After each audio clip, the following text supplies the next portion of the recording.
বরণ করে নিতে চাই।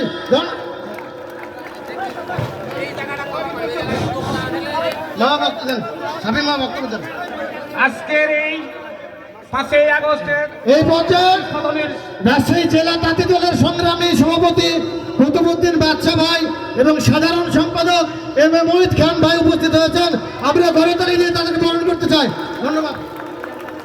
আজকের সেই বছর পূর্তি উপলক্ষে আজকে বাগমারা মাঠে উপস্থিত আছেন সম্মানিত সভাপতি, প্রধান অতিথি, আমার বিএনপি অঙ্গ সংগঠনের উপজেলা নেতৃবৃন্দ, ইউনিয়ন পরিষদ থেকে আগত নেতৃবৃন্দ, সবাইকে প্রাণ ঢালা অভিনন্দন জানাই 5 নম্বর হাউসপাড়া ইউনিয়ন পরিষদের পক্ষ থেকে। সংগ্রামী ভাইরা আমার, আমি ডিএম শাফিকুল ইসলাম শাফি 2022 সালে এই ফ্যাসিস্ট সরকারের যে ক্যাডার বাহিনী ছিল তাদেরকে প্রতিহত করে ইউনিয়ন পরিষদ চেয়ারম্যান হিসেবে আপনাদের কাছে আপনাদের সেবা দান করতে সুযোগ পেয়েছি। আমি আপনাদেরকে অভিনন্দন জানাই।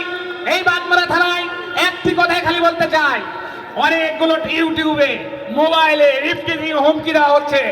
আমরা কোনো হুমকির ভয় করি না। পশ্চিম বাগমারার মাটি, বাগমারার মাটি বিএনপির ঘাঁটি। আগামী দিনে আমরা সবাই ঐক্যবদ্ধ থাকবো। পশ্চিম বাগমারা সহ গোটা বাগমারার উন্নয়নের জন্য আজকের বাগমারা থানার নির্বাচিত উপজেলা চেয়ারম্যান বিগত ফ্যাসিস্ট সরকারের নির্যাতনের শিকার, জেল হাজত খেটেছে। আজকের এই মঞ্চের সভাপতি, আজকে বাগমারার রত্ন ডিএম জিয়াউর রহমান ভাইকে সবাই একমত পোষণ করব। তার হাতে হাত মিলে, কাঁধে কাঁধ মিলে বাগমারার মানুষের আমাদের সেই অধিকার, গণতান্ত্রিক অধিকার, যে অধিকারের বিনিময় আমরা স্বাধীনতা পেয়েছি, আমরা স্বাধীনতা লাভ করতে চাই। আমি সবাইকে ধন্যবাদ জানাই আজকের এই এত বড় অনুষ্ঠানে আমাকে সুযোগ দেওয়ার জন্য। আমি একটি কথা বলতে চাই, হুমকি দিয়ে কোনো কাজ হবে না, সমঝোতা করতে হবে। আলোচনায় আসেন, আপনাদের কি সমস্যা?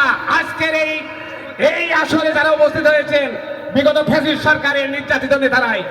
আর মাত্র কয়েকদিন ধানের শীষে ভোট দিন, এই আহ্বান রেখে সবার সুস্বাস্থ্য কামনা করে আমার সংক্ষিপ্ত বক্তব্য শেষ করছি। আসসালামু আলাইকুম।